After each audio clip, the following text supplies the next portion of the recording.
وَإِذْ قَالَ رَبُّكَ لِلْمَلَائِكَةِ إِنِّي جَاعِلٌ فِي الْأَرْضِ خَلِيفَةً قَالُوا أَتَجْعَلُ فِيهَا مَنْ يُفْسِدُ فِيهَا وَيَسْفِكُ الدِّمَاءَ وَنَحْنُ نُسَبِّحُ بِحَمْدِكَ وَنُقَدِّسُ لَكَ قَالَ إِنِّي أَعْلَمُ مَا لَا تَعْلَمُونَ صدق اللہ العظیم۔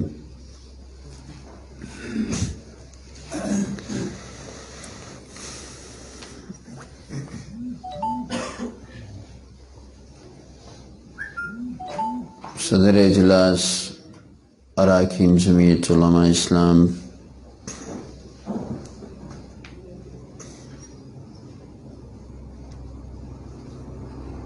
اللہ تبارک و تعالی نے انسان کو بڑا عظیم مقام عطا کیا ہے۔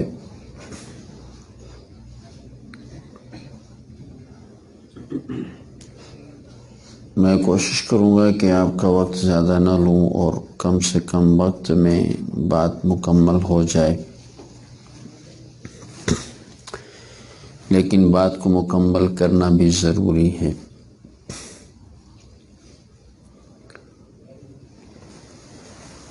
اللہ تبارک و تعالی نے اس قرآن پر، اس دھرتی پر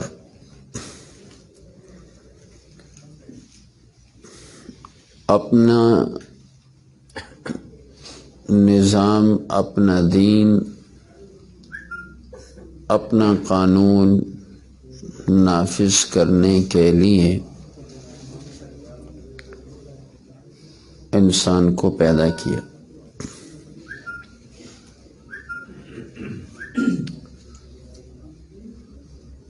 اللہ تعالیٰ نے فرشتوں کے سامنے اظہار فرمایا، انی جاعل فی الارض خلیفہ،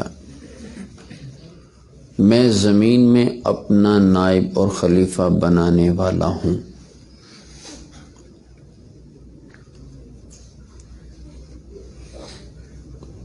اور اس کے لیے اللہ تبارک و تعالی نے آدم علیہ السلام کو پیدا فرمایا۔ ارادے کا اظہار ہوا خلافت کا،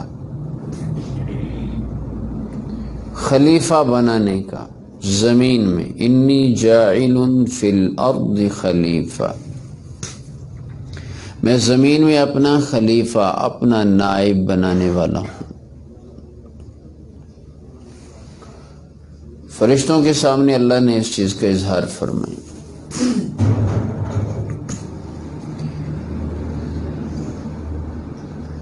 قالوا اتجعل فيها من يفسد فيها ويسفك الدماء، فرشتوں نے عرض کی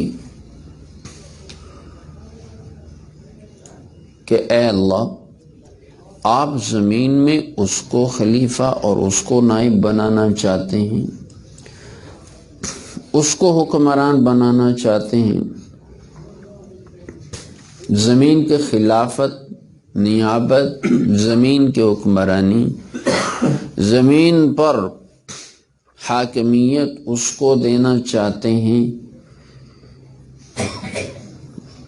من یفسد فیہا، جو فساد کرنے والا ہے، ویسفک الدماء، جو خون خرابہ کرنے والا ہے۔ فرشتوں نے یہ کیسا اندازہ کر لیا کہ جس مخلوق کو اللہ خلیفہ، نیابت، حاکمیت، حکومت اس زمین پر دے رہے ہیں، وہ فسادی ہوگی، وہ خون خرابہ کرنے والی ہوگی۔ یا تو انسان کی، آدم علیہ السلام کے لیے جمع کی گئی مٹی سے دیکھ کر اندازہ کیا،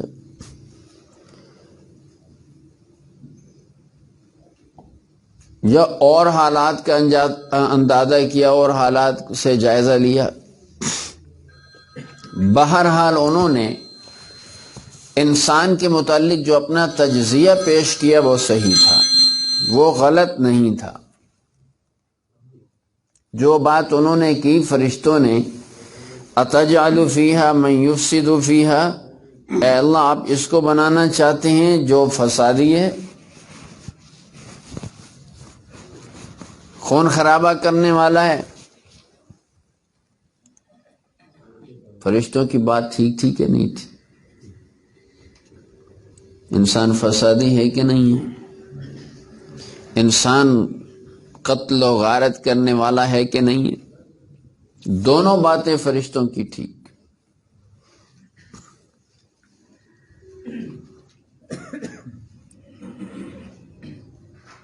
دونوں باتیں ٹھیک۔ تو اس آیت میں اللہ نے خلافت کا، منصب کا اور صاحب منصب کا ذکر کیا ہے، یہاں تخلیق کا ذکر نہیں ہے۔ انی جاعل فی الارض خلیفہ، خالق نہیں ہے، پیدائش کا ذکر نہیں ہے، پیدا کرنے کا ذکر نہیں۔ انی جاعل فی الارض خلیفہ، زمین میں خلیفہ بنانے کا ذکر، ذمہ دار کا ذکر ہے، اس کی ذمہ داری کا ذکر ہو رہا ہے۔ اگر تخلیق کا ذکر ہوتا فرشتے کبھی بھی سوال نہ کرتے۔ تخلیق کا ذکر نہیں ہے، اس لیے کہ اللہ نے ساری مخلوقات بنائی، کہیں فرشتوں نے سوال نہیں اٹھایا اللہ تو اس کو کیوں پیدا کر رہا۔ اور دوسری جگہوں پر قرآن کریم میں جہاں آدم علیہ السلام کی پیدائش کا ذکر ہے، تخلیق کا ذکر ہے، وہاں پر فرشتوں کا کوئی سوال نہیں ہے۔ وہاں تو رب نے حکم دیا اسجدوا لآدم فسجدوا،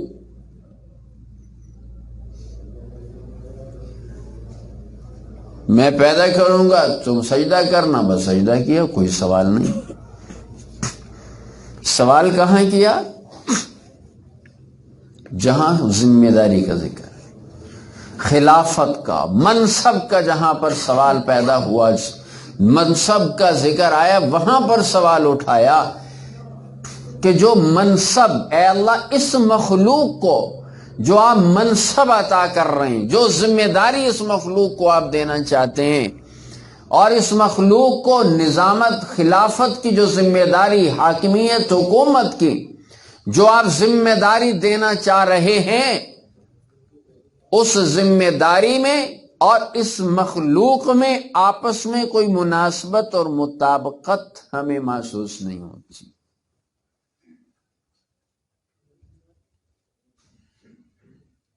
بات سمجھ رہی ہیں؟ ذمہ داری ہے خلافت کی، حاکمیت کی، حکمرانی کی، حکومت کی، اور مخلوق وہ ہے جو فسادی ہے، قتل و غارت کرنے والی ہے۔ میں آپ سے سوال کرتا ہوں، آپ سے سوال کرتا ہوں، علاقے میں کوئی بدمعاش آدمی ہے جو قتل بھی کر دیتا ہے، تھوڑا تھوڑا آگے آگے ہو جائے، تھوڑا تھوڑا آگے ہو جائے۔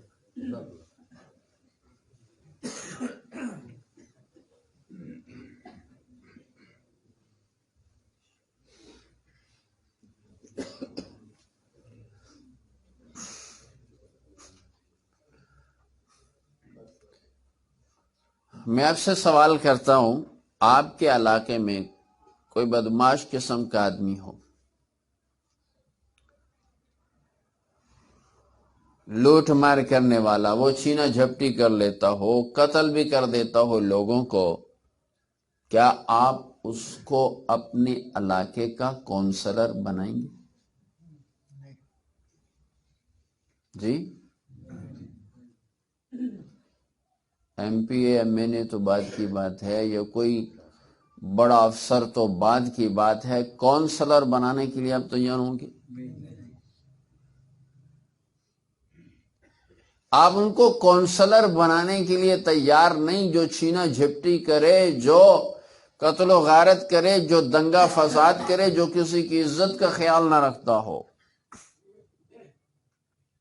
تو پھر فرشتوں کا سوال تو درست تھا نا، جو فسادی ہے،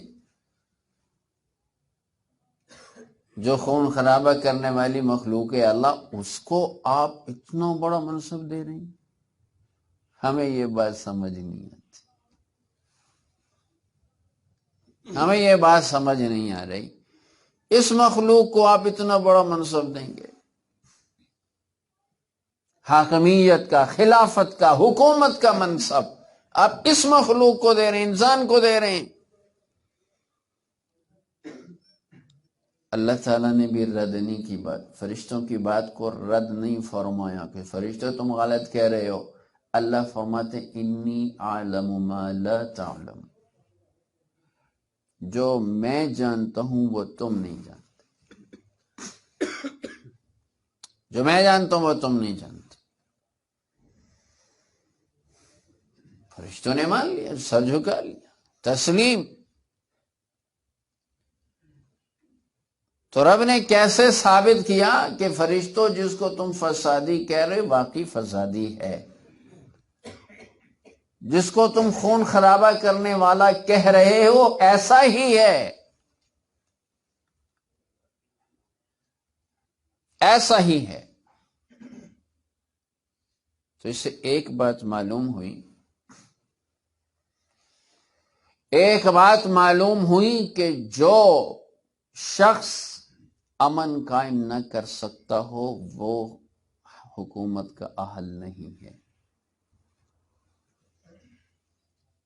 جو لوگوں کی عزت جان مال کا تحفظ نہ کر سکتا ہو وہ حکومت کا اہل نہیں۔ اسی پر تو سوال اٹھایا فرشتوں نے، اور اللہ تعالیٰ نے بھی فرشتوں کی اس بات کی تائید فرمائی، تردید نہیں فرمائی۔ حاکمیت اور حکومت، دوسری بات یہ ثابت ہوئی، بلکہ پہلی بات ہی یہی ہے کہ حاکمیت اور حکومت کا نظام یہ اللہ کا عطا کردہ ہے، انسان اپنی طرف سے نہیں بنا سکتا، انسان اپنی طرف سے نہیں بنا سکتا۔ نظام خلافت، نظام حکومت، نظام حاکمیت یہ اللہ نے عطا فرمایا ہے۔ انی جاعل فی الارض خلیفہ، بس صرف خلیفہ بنانا تھا، جو چاہے کرتا رہے۔ خلیفہ کا لفظ بتا رہا ہے کہ جس کو یہ ذمہ داری حکومت کی، خلافت کی ملے گی اس کی اپنی کوئی مرضی نہیں ہوگی، مرضی رب کی چلے گی۔ اللہ نے یہ نہیں فرمایا انی جاعل فی الارض حاکم، انی جاعل فی الارض سلطانا، انی جاعل فی الارض ملکا،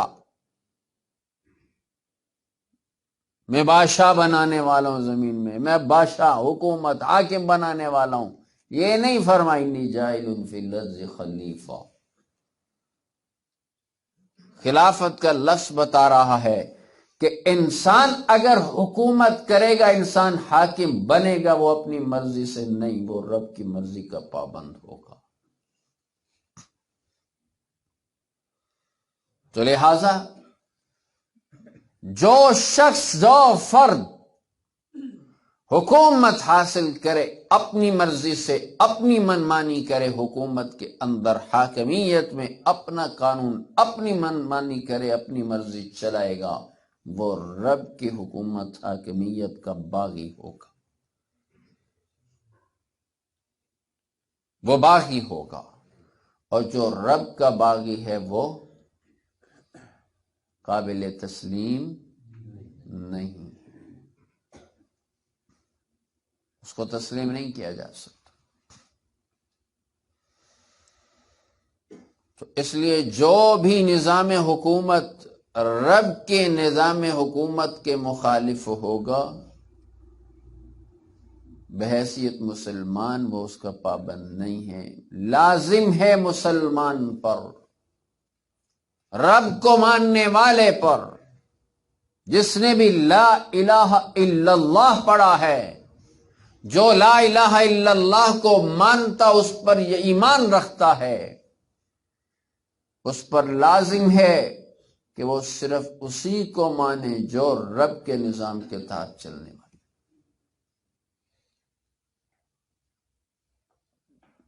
اسی حکمرانی کو تسلیم کرے۔ جو رب کے نظام سے، رب کے نظام خلافت سے ہٹ کر چلنے والا ہو، اس سے بغاوت کرے۔ لا الہ الا اللہ کا تقاضا ہے، لا الہ الا اللہ کا تقاضا ہے۔ لا الہ الا اللہ صرف تسبیح پھیرنے کے لیے نہیں ہے، لا الہ الا اللہ صرف سجدہ نہیں کرنے کے لیے نہیں ہے، لا الہ الا اللہ صرف طواف، سعی، صفا مروہ کے چکر لگانے کے لیے نہیں ہے، لا الہ الا اللہ صرف روزہ رکھنے کے لیے نہیں ہے، لا الہ الا اللہ صرف ذکر و تسبیح کے لیے نہیں ہے، لا الہ الا اللہ انقلاب کا نام ہے۔ تو اس لیے جو بھی لا الہ الا اللہ پڑھنے والا ہے، وہ اس نظام کا پابند ہے، اس قانون کا پابند ہے جو رب نے عطا کیا، وہ اس نظام کا پابند ہے جو نظام حکومت رب کا عطا کیا ہوا، رب کی مرضی کے مطابق بننے والا اس نظام حکومت کا پابند ہے۔ جو اس میں اپنی من مانیاں کرے گا تو پھر وہ منظور نہیں۔ وَمَن يَبْتَغِ غَيْرَ الْإِسْلَامِ دِينًا فَلَن يُقْبَلَ مِنْهُ فَلَن يُقْبَلَ مِنْهُ۔ میرے نظام سے ہٹ کر چلو گے تو پھر یاد رکھو میرے ہاں اس کا کوئی وہ قابل قبول نہیں، مجھے وہ قبول نہیں، اللہ فرما رہے۔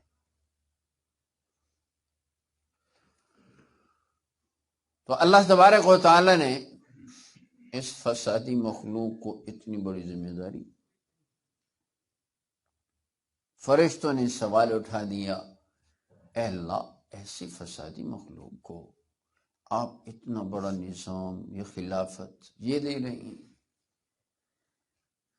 اللہ نے فرمایا ہاں اسی کو دے رہا ہوں، اسی کو اپنا خلیفہ بنانے والا ہوں، اسی کو نظام مملکت دینے والا ہوں، نظام حکومت اسی کو سونپنے والا ہوں۔ تو پھر اہلیت کیسے ہوگی؟ فسادی کو حکومت دی جائے تو یہ تو مطابقت نہیں ہے، وہ نظام نہیں چلا سکتا جو فسادی ہو، خون خرابہ کرنے والا ہو، وہ ایک محلے کا نظام درست طریقے سے نہیں چلا سکتا، وہ ملک کا نظام کیسے چلا سکتا؟ وہ تو اور چھینا جھپٹی کرے گا، اقتدار پا کر، خلافت پا کر، قوت پا کر تو اور لوگوں کو لوٹے گا، لوگوں کو برباد کرے گا، ان کی جان مال عزت و آبرو پر حملہ آور ہوگا، اقتدار حاصل کر کے، حکومت حاصل کر کے۔ ایسا ہو رہا ہے کہ نہیں ہو رہا؟ جی ہو رہا ہے کہ نہیں ہو رہا؟ مال قوم کا لوٹا گیا کہ نہیں لوٹا گیا؟ یہ معیشت تباہ کیوں ہوتی ہے؟ یہ معیشت کیوں تباہ ہوتی ہے؟ اس لیے ہوتی ہیں کہ حکومت کی پالیسیاں مال کھینچنے کے لیے کی ہوتی ہیں، قوم سے، عوام سے مال کھینچ لیا جاتا ہے۔ جب مال کھینچ لیا جاتا ہے، عوام کے پاس کچھ نہیں رہتا، قوم کے پاس کچھ نہیں رہتا، پھر وہ بھوکوں مرنے لگ جاتی ہے۔ جب وہ مال پیسہ عوام کے اندر آئے پھیلے تو لوگوں کو سہولت ملتی ہے، ان کے اندر میں بہتری آتی ہے۔ آپ کہتے ہیں کماتے تو ہم خود ہی ہیں، دکان ہماری ہے، دکان پہ بیٹھتا ہوں، میں خود کماتا ہوں، وہ کیسے مال کھینچ کے لے گئے؟ یہی تو پتہ ہی نہیں چلتا کیسے انہوں نے کھینچا،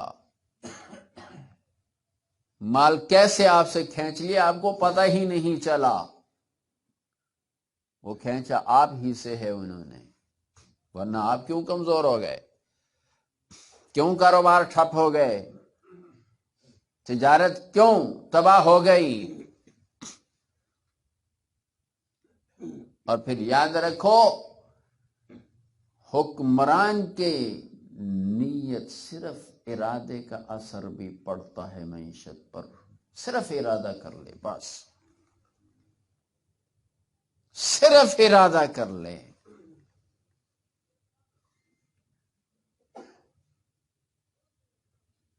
اور صرف بادشاہ کا نہیں، صرف بادشاہ کا نہیں، کوئی فیکٹری مالک ہے، کوئی کارخانہ دار ہے، بلکہ دکاندار بھی اپنا اندازہ تجربہ خود کر لے۔ اگر اس کی نیت خراب ہو جائے، کوئی دکاندار ہے اس کی نیت گڑبڑ ہو گئی کاروبار کے معاملے میں، پھر دیکھے اس کا کاروبار کیسے آہستہ آہستہ آہستہ ختم ہوتا ہے۔ تجربہ کر لو۔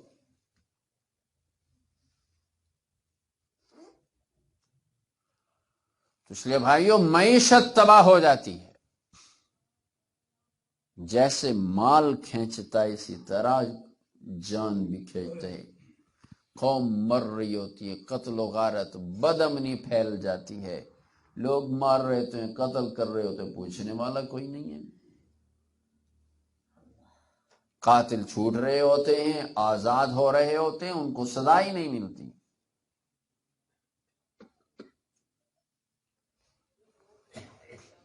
تو یہ ہوتا ہے، یہ چیز ہوتی ہے، اور اسی چیز کو فرشتوں نے اسی چیز کی نشاندہی کی،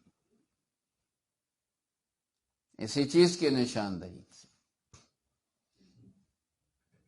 تو اللہ نے فرمایا ہاں یہ ہے تو ایسا ہی، لیکن میں اس کو ایک چیز دینے والا ہوں، ایک چیز دینے والا ہوں، وہ اس کے پاس جب ہوگی تو پھر اس کا فساد بگاڑ دب کر رہ جائے گا۔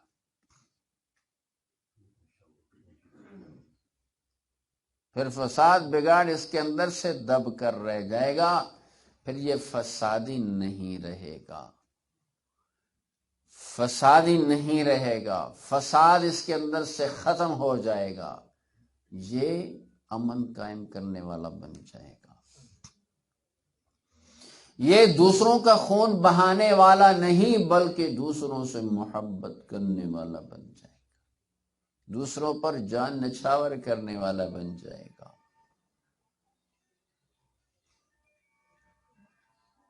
میں اس کو وہ چیز دینے والا ہوں، اسی انسان۔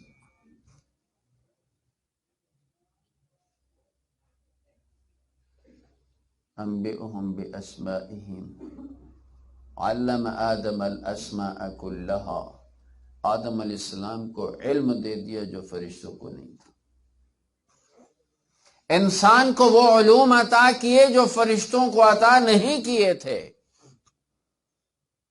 اللہ نے وہ علوم عطا کیے، اور وہ علوم انسان کے اندر آئے تو انسان کے اندر انسانیت آ گئی، فساد بگاڑ ختم، دب کر رہ گیا۔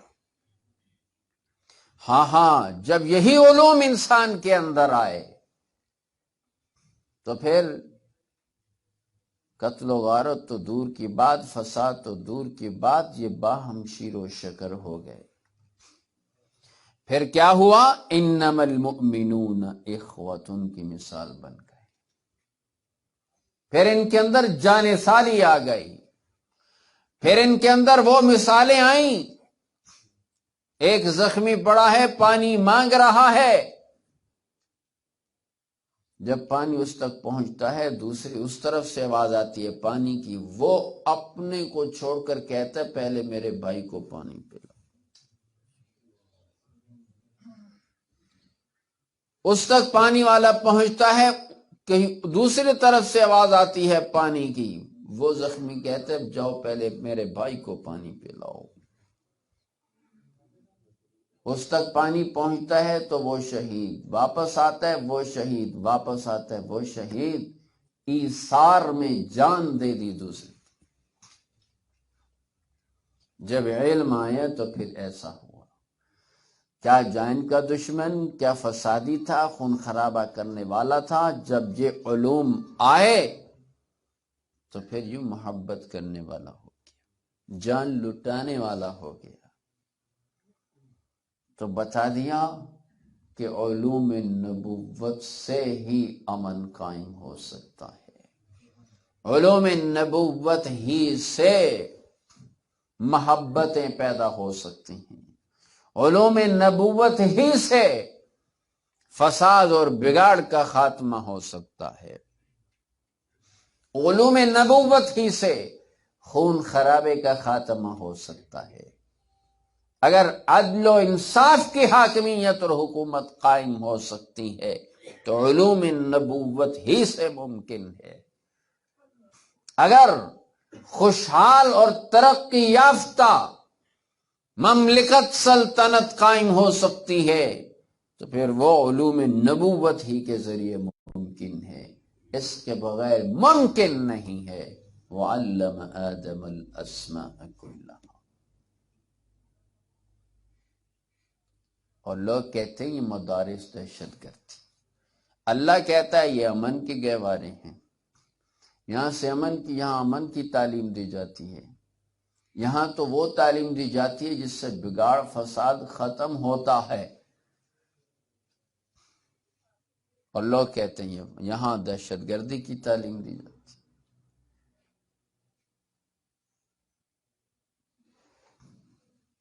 تو گرامی قدر، اللہ تبارک و تعالی نے یہ نظام عطا فرمایا، اللہ کا دیا ہوا نظام مملکت سلطنت ہی امن کا ضامن ہے، اور جمعیت علماء اسلام اسی نظام کو لانا چاہتی ہے۔ اور ظاہر ہے جب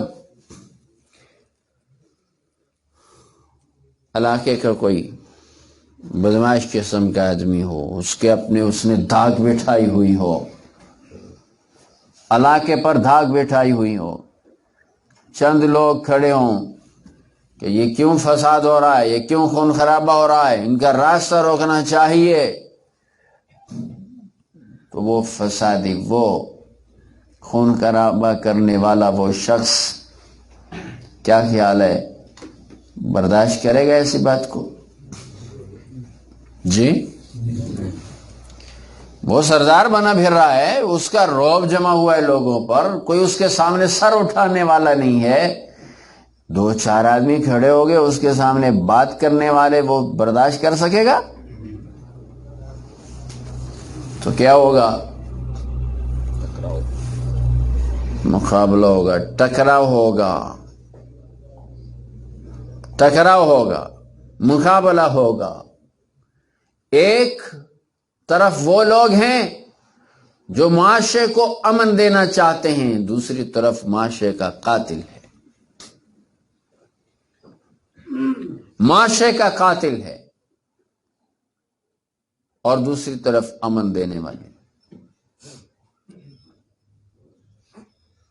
تو یہ ٹکراؤ ہوگا، ایسا نہیں ہوگا کہ امن دینے والے کھڑے ہوں اور وہ مقابلے میں وہ طاقتور شخص آ جائے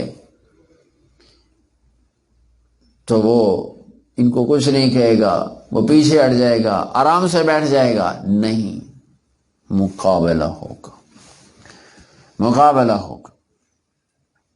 اور یہ آج سے نہیں، شروع سے ایسا ہوتا چلا رہا ہے۔ ایک طرف باطل قوت ہے، ایک طرف حق کی قوت،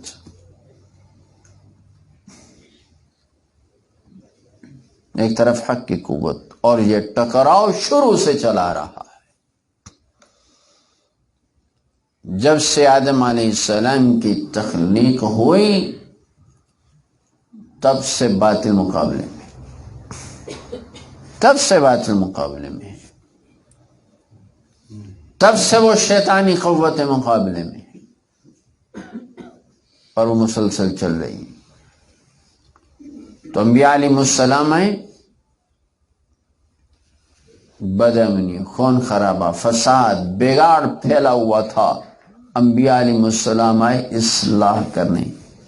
کیوں جی؟ انبیاء اصلاح کرنے آئے تھے کہ نہیں؟ جی کیسے اصلاح کرنے آئے تھے؟ تسبیح پکڑ لو جی، نماز پڑھ لو، نمازیں پڑھ لو، نمازیں پڑھو، نمازیں پڑھو، جی صرف یہی تھا؟ ارے بھائی، آپ کے علاقے کا بدمعاش ہے، وہ قتل و غارت کرنے والا بھی ہے، فسادی بھی ہے، آپ جاتے ہیں نماز مسجد کی طرف نماز ادا کرتے ہیں، دوسروں کہتے ہیں بھائی نماز پڑھ لو، روزے رکھو، تلاوت کرو، ذکر و تسبیح کرو، زکوٰۃ دیا کرو، حج کر لو۔ مجھے بتاؤ آپ کی ان باتوں سے اسے کوئی تکلیف؟ جی اسے کوئی پریشانی؟ آپ کی نماز سے اسے کوئی پریشانی؟ آپ کے روزے سے اس کو کوئی پریشانی؟ آپ کے حج کرنے سے اسے کوئی دکھ؟ آپ کی زکوٰۃ سے اس کا کوئی نقصان کوئی ہے؟ تو پھر اس کو آپ کا مقابلہ کرنے یا آپ کو دھمکانے کی کوئی ضرورت؟ تو وہ مقابلے میں کب آئے گا؟ وہ آپ کی نماز کے مقابلے میں نہیں آئے گا، وہ آپ کی زکوٰۃ کے مقابلے میں نہیں آئے گا، وہ آپ کے حج کے مقابلے میں نہیں آئے گا، وہ آپ کے روزے کے مقابلے میں نہیں آئے گا، وہ آپ کی ذکر و تسبیح کے مقابلے میں نہیں آئے گا۔ تجربہ کر لو،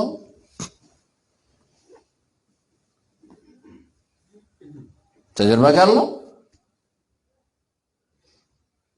مقابلے میں کب آئے گا؟ مقابلے میں کب آئے گا؟ جب آپ اسی کے میدان میں جا کر اصلاح کی بات کریں گے، اسی کے میدان میں جا کر بات کریں گے اصلاح کی، صرف ذات کی اصلاح نہیں۔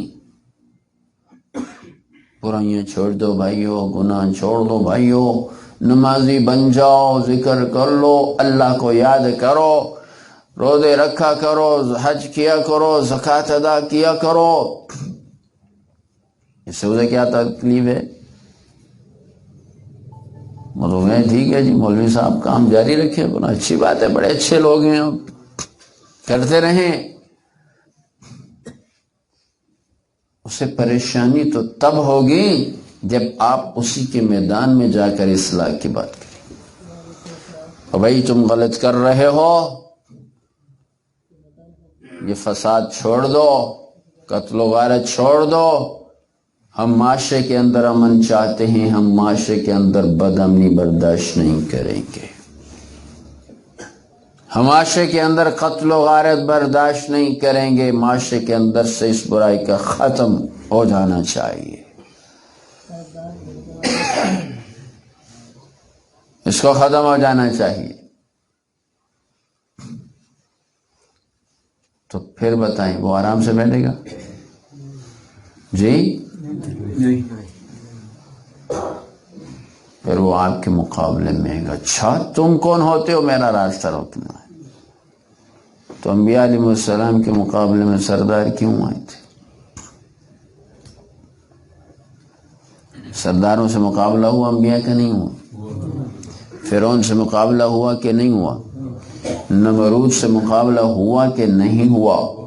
جالوت سے مقابلہ ہوا کہ نہیں ہوا؟ یہ تو قرآن میں ہے۔ طالوت علیہ السلام، داؤد علیہ السلام جالوت بادشاہ کے مقابلے میں کھڑے ہیں، پھر کیا ہوتا ہے؟ قتل داؤد جالوت فآتاہ اللہ الملک۔ داؤد علیہ السلام نے بادشاہ کو قتل کر دیا، اللہ نے وہ بادشاہت، ملک، سلطنت، حکومت اپنے نبی داؤد علیہ السلام کو دیتی۔ داؤد علیہ السلام کو بادشاہ بنا دی، دی یا نہیں دی؟ قرآن میں ہے کہ نہیں ہے؟ جی، حکومت، بادشاہت اپنے نبی کو دی، لیکن وہ بادشاہت کیسی تھی؟ اپنی مرضی کی نہیں، اپنی مرضی کی نہیں تھی۔ اللہ نے فرمایا داؤد علیہ السلام کو، یا داؤد انا جعلناک خلیفۃ فی الارض، تم خلیفہ ہو، بادشاہ نہیں ہو، ہمارے نائب ہو، ہمارے تابع ہو۔ فاحکم بین الناس بالحق ولا تتبع الہوى، اپنی مرضی نہ کرنا، واضح کہہ دیا۔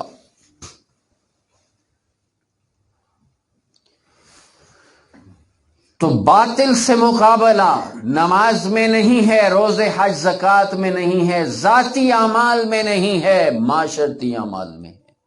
اور انبیاء علیہ السلام نے مقابلہ کیا ہے وقت کی طاقتوں سے، بادشاہوں سے، سرداروں سے۔ تو اس کا مطلب یہ ہوا کہ انبیاء علیہ السلام نے معاشرے کے اندر اپنا کردار ادا کیا، معاشرتی اصلاح کی محنت اور جد و جہد کی ہے، تبھی مقابلہ ہوا، تبھی تلوار اٹھی ہے۔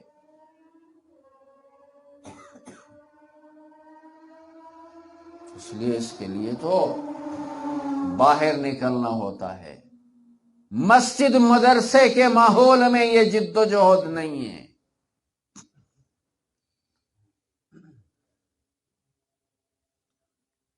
اس لیے مقابلہ کرنا ہے، معاشرے کی اصلاح کرنی ہے، معاشرے سے کے اندر سے فساد اور بگاڑ کو ختم کرنا ہے۔ اور آج سب سے زیادہ فساد اور بگاڑ پھیلا ہوا کہ نہیں؟ اور یہ اقتدار کیوں دیا انبیاء علیہ السلام کو اللہ نے؟ یہ اقتدار ضروری کیوں قرار دیا؟ بات ہی حکومت سے اللہ نے شروع کی، نیچے سے تو بات ہی نہیں، بات ہی اقتدار کی رب نے ابتدا ہی اقتدار سے کی ہے، حکومت سے کی ہے۔ انی جاعل فی الارض خلیفہ، ابتدا ہی اقتدار سے، ابتدا ہی حکومت سے، اس لیے کہ حکومت اور اقتدار کے ذریعے سے جو اصلاح کی جا سکتی ہے وہ انفرادی جدوجہد سے ممکن نہیں، ممکن ہی نہیں۔ شراب خانہ کھل جائے آپ کے محلے میں، آپ کے شہر میں، آپ میں برا ہو گیا، برا ہو گیا، برا ہو گیا، آپ جتنی لوگ بیٹھے ہیں اتنے ڈبل، 2 گنا، 3 گنا، 4 گنا جا کر شراب خانہ بند کر لیں گے؟ جی نہیں کر سکتے۔ کرو گے، زبردستی کرو گے تو پھر، اور اگر 2-3 پولیس والے آ کر کہتے ہیں بند کرو بند کرو، سب کچھ ختم کرو، ہوگا یا نہیں ہوگا؟ جی بغیر لڑائی کے ہوگا۔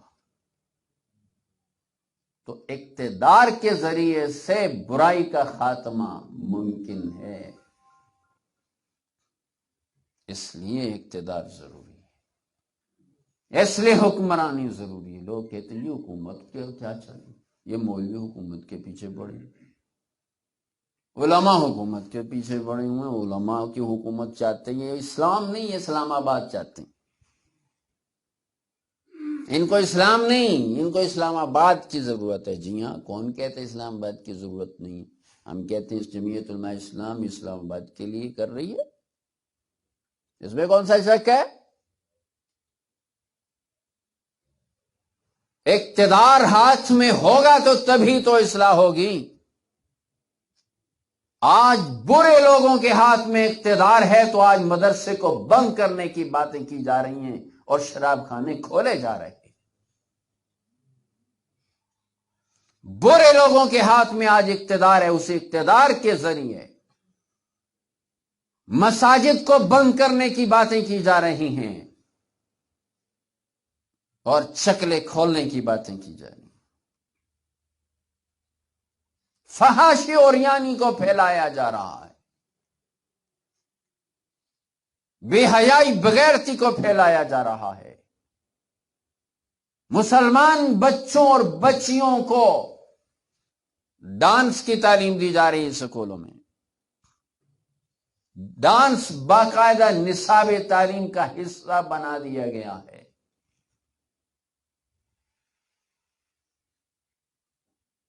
کیا نہیں سکھایا جا رہا؟ پتہ کریں اپنے بچوں سے جو سکولوں میں جاتے ہیں،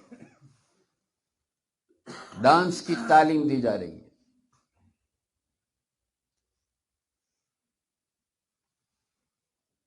جب برے لوگوں کے ہاتھ میں اقتدار ہوگا تو برائی پھیلے گی۔ اقتدار کی طاقت سے برائی کو پھیلنا، جو برے لوگ ہیں اقتدار کے ذریعے سے برائی پھیلاتے ہیں۔ برائی پھیلانا آسان، اور جب اصلاح پسندوں کے ہاتھ میں اقتدار ہوگا تو وہاں برائی کا خاتمہ ہوگا، اچھائی کو، نیکی کو پھیلایا جائے گا۔ نیکی اور اصلاح اور اچھائی کے راستے آسان کیے جائیں گے، برائی کے راستے بند کیے جائیں گے۔ اس لیے اقتدار ہے، اس لیے اقتدار ضروری ہے، اسی لیے حکومت ضروری ہے۔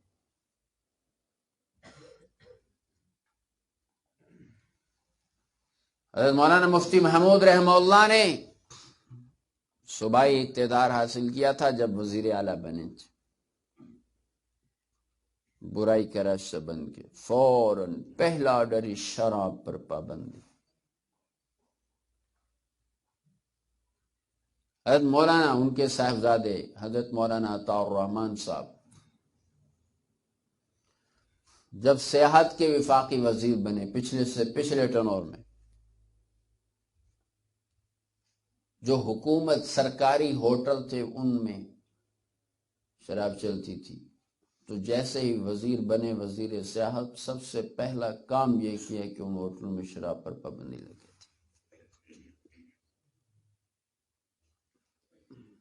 فوراً شراب پر پابندی۔ اور آج کیا ہوا ہے آپ کو پتا ہے؟ عام دکانداروں کو بھی شراب کے لائسنس دے دیے گئے ہیں۔ آپ کے شہر میں پتہ نہیں شاید ہو کیا نا، شہروں میں عام دکانوں پر اب عام دکانوں پر شراب ملتی ہے، اجازت ہے۔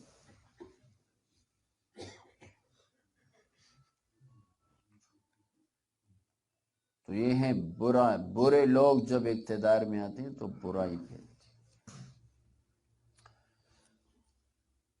تو حضرات، اس برائی کو روکنے کے لیے کون کون تیار ہے؟ روکیں گے؟ اللہ کے دین کو غالب کرنے کی جد و جہد کریں گے تو پھر دکان پر بیٹھ کر یہ کام نہیں ہوتا، پھر مدرسے میں بیٹھ کر یہ کام نہیں ہوگا، پھر یہ مسجد میں بیٹھ کر یہ کام نہیں ہوگا، پھر یہ کھیتی باڑی میں کام نہیں ہوگا۔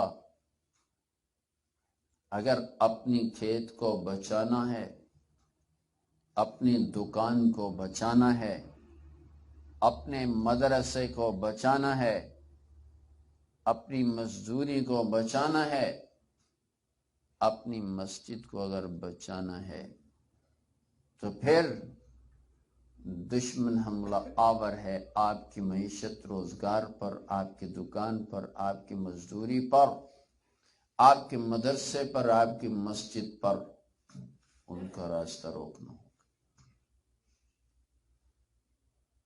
اگر راستہ نہ روکا تو پھر یقین کر لو، یقین کر لو، یقین کر لو، جس طرح اب آپ کو رات ہونے کا یقین ہے،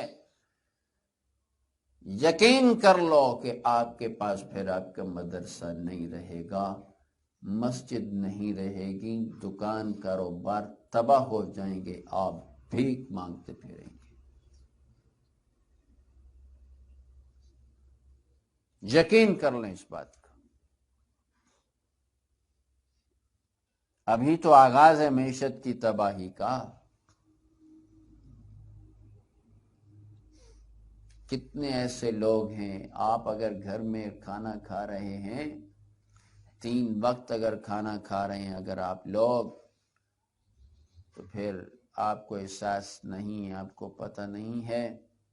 ایسے لوگ بھی ہیں، ایسے لوگ بھی اس وقت ہیں جو موجودہ حکمرانوں کے دور میں جو ایک وقت کے کھانے پر گزارا کرنے پر مجبور ہیں، 24 گھنٹوں میں صرف ایک بار کھانا۔ کتنے لوگ جو کرائے کے مکانوں میں رہتے تھے، لیکن موجودہ بدبخت حکومت کے دور میں وہ آج مکان چھوڑ کر جھونپڑیوں میں رہنے پر مجبور ہیں۔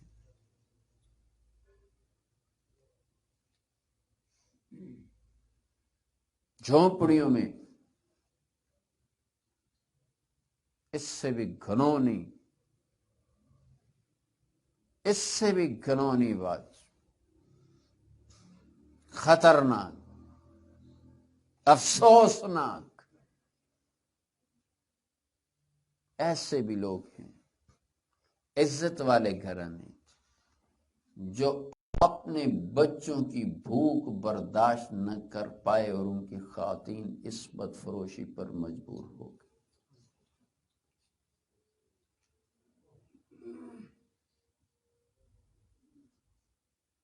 کیا ابھی مزید انتظار چاہتے ہو؟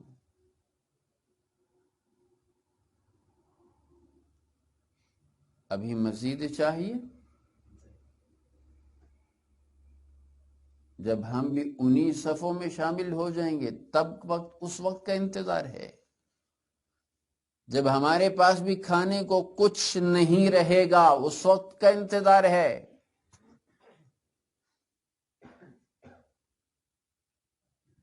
خدا را بچا لو جو کچھ بچا ہوا ہے، بچا لو جو کچھ بچا ہوا ہے۔ کیا مدارس کا نظام متاثر نہیں ہوا؟ کیا مساجد کا نظام متاثر نہیں ہوا؟ لوگ بھوک مریں گے، وہ کیا تمہیں چندہ دیں گے؟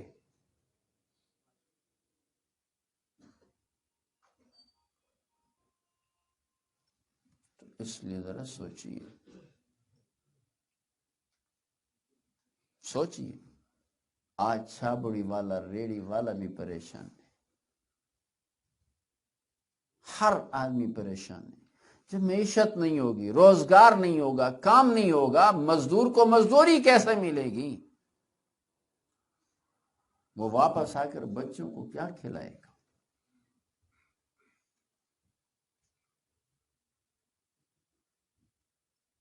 تو اس لیے موجودہ حکومت کے خلاف نکلنا، جد و جہد کرنا، یہ جہاد ہے، جہاد ہے، جہاد شرعی۔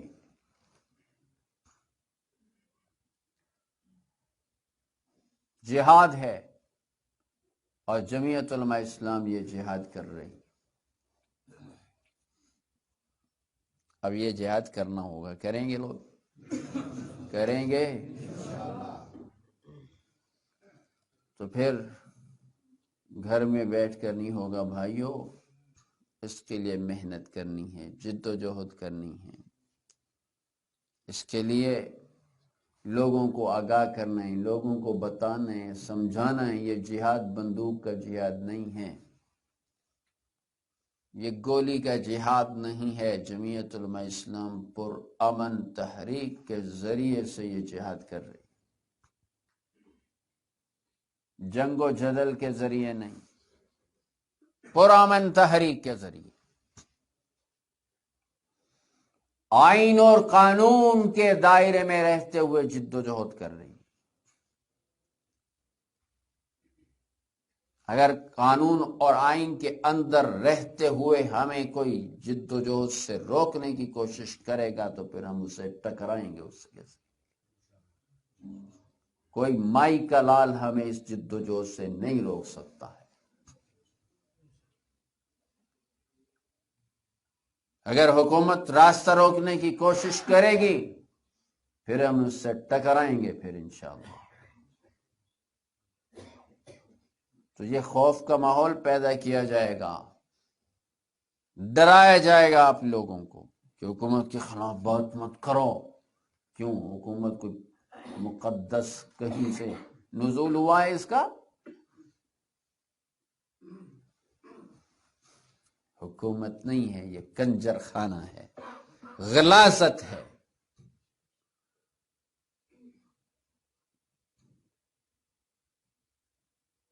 تو اس کے لیے جد و جہد کرنی کریں گے آپ لوگ۔ 26 مارچ کی تیاری کریں۔ 23 فروری کا جلسہ آپ کا سرگودا میں ہونا تھا، وہ اسی تحریک کا سلسلہ تھا، لیکن اس کو ختم کر دیا گیا۔ آپ صرف 26 مارچ کے لانگ مارچ کی تیاری کرنی ہے۔ کریں گے؟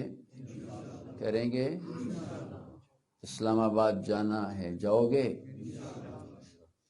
تو بھائی یہی تحریک ہے، اسی تحریک کے ذریعے سے انشاءاللہ ان حکمرانوں کو بھگانا انشاءاللہ۔ عوام اٹھ کھڑی ہو، عوام اٹھ کھڑی ہو، پوری قوم اٹھ کھڑی ہو، پھر کوئی طاقت عوام کا راستہ نہیں روک سکتی۔ مفتی تیرا قافلہ، مفتی تیرا قافلہ۔ تو اس لیے بھائیو بزدل مت بننا، جرأت اور بہادری کے ساتھ مقابلہ کرنا ہے، جرأت اور بہادری کے ساتھ۔ آپ کا کام بس اب یہی ہے، آپ اپنے اپنے حلقے میں پھیل جائیں، ایک ایک آدمی کو یہ پیغام پہنچائیں جو اب آپ نے سنا، جو سمجھا، ایک ایک آدمی تک یہ پیغام پہنچائیں۔ اس کو جمعیت علماء اسلام کی دعوت دیں، جمعیت علماء اسلام میں شامل ہونے کی دعوت دیں، اس کو اس تحریک میں شامل ہونے کی دعوت دیں، اس کو اسلام آباد جانے کے لیے تیار کریں، ان کو سمجھائیں یہ ساری باتیں۔ کریں گے محنت؟ آپ اپنا کام بھی کریں۔ میں یہ نہیں کہتا کہ دکان بالکل چھوڑ دو بس یہ کر دو، نہیں۔ مدرسہ بالکل چھوڑ دو بس اسی پر لگ جاؤ، مزدوری نہ کرو، کچھ نہ کرو۔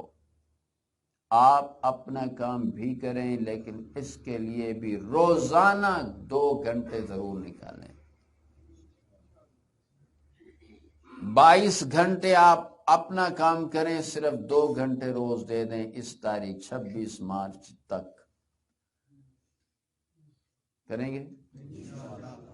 2 گھنٹے روزانہ دے دیں، یہ محنت کریں، کوشش کریں اپنے محلے میں، اپنے کاروبار کی جگہ پر، جہاں آپ کام کرتے ہیں وہاں اس حلقے میں، اپنے رہائش اپنے محلے میں ایک ایک مسلمان کو یہ سمجھائیں اور اس کو تیار کریں۔ یہ ایمان کا مسئلہ ہے، روزگار کا مسئلہ ہے، معیشت کا مسئلہ ہے۔ مسلمانوں یاد رکھو، روزگار اور معیشت دین سے جڑی ہوئی ہے، یہ دین سے جڑی ہوئی ہے، یہ دین سے الگ نہیں ہے۔ دیندار طبقہ بھی خوب سمجھ لے کہ یہ روزگار کا کیا تعلق دین سے، دین اللہ اللہ، نماز روزہ زکوٰۃ، کیا کھانے پینے کے بغیر کوئی رہ سکتا ہے؟ کیا کھانے پینے کے بغیر کوئی رہ سکتا ہے؟ لباس نہ ہو کیا نماز ہو جائے گی؟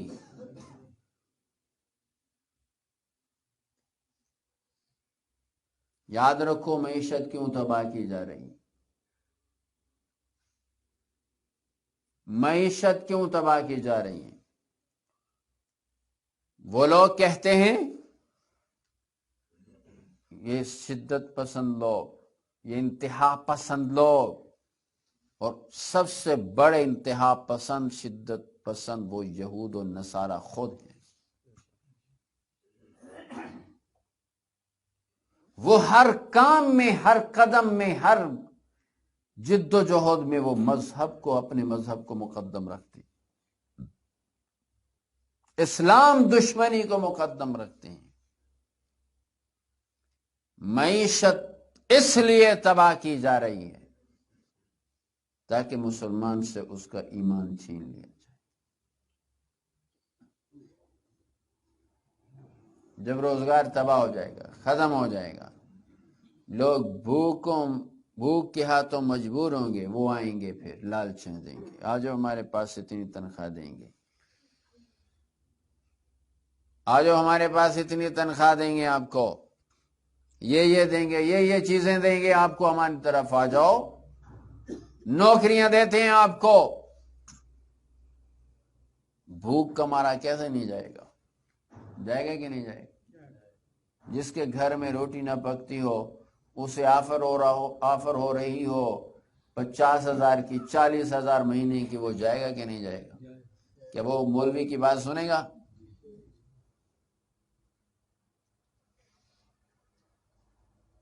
پھر کیا ہوگا؟ لالچ دی جائے گی، تنخواہ دی جائے گی، لیکن اس کا ایمان ختم کر دیا جائے، عقیدہ بدل دیا جائے، مجبور کر دیا جائے گا اسے کفر پر۔ اسی کو رسول اللہ صلی اللہ علیہ وسلم نے فرمایا تھا، کاد الفقر ان یکون کفرا، غربت تنگ دستی پیدا کر کے تمہیں کفر میں ڈالا جائے گا۔ اس لیے یہ یوں ہی معیشت تباہ نہیں کی جا رہی، اس لیے تیاری کریں بھائیو، دین بھی بچاؤ، اپنی معیشت بھی بچاؤ، دونوں لازم و ملزوم ہیں، دونوں کے بغیر مسلمان زندہ نہیں رہ سکتا۔ اس لیے روزگار بھی بچانا ہے، معیشت بھی بچانی ہے، اور اپنا دین ایمان بھی بچانا ہے۔ تو اس کی تیاری کریں۔ 26 مارچ کو لانگ مارچ اسلام آباد، یہاں سے آپ کی تحصیل سے قافلے، بڑے بڑے قافلے نکلنے چاہیے۔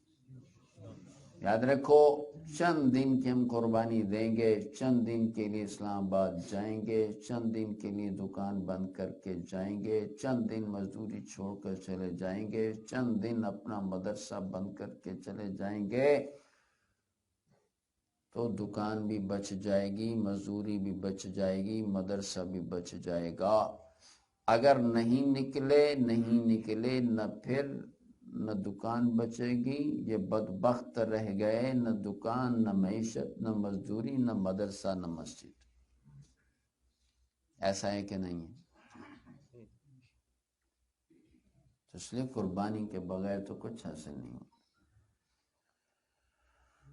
تو اس لیے تمام ذمہ داران، تحصیل کے ذمہ داران، جونٹوں کے ذمہ داران، اپنے اپنے حلقے میں بھرپور، ضلعی ذمہ داران اپنے اپنے حلقے میں بھرپور محنت کریں، جد و جہد کریں، اپنے آپ کو بس اس کام پر لگا دیں، اللہ تعالی، اور اللہ سے دعائیں بھی ضرور کریں۔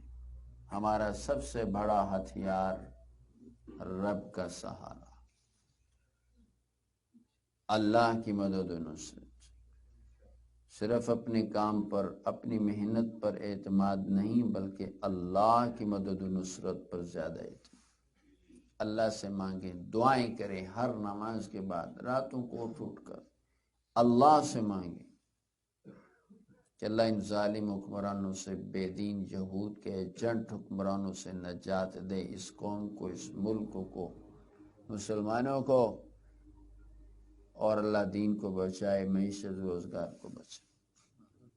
اللہ تعالی ہمارے یہاں بیٹھنا، سننا، سنانا قبول فرمائیں۔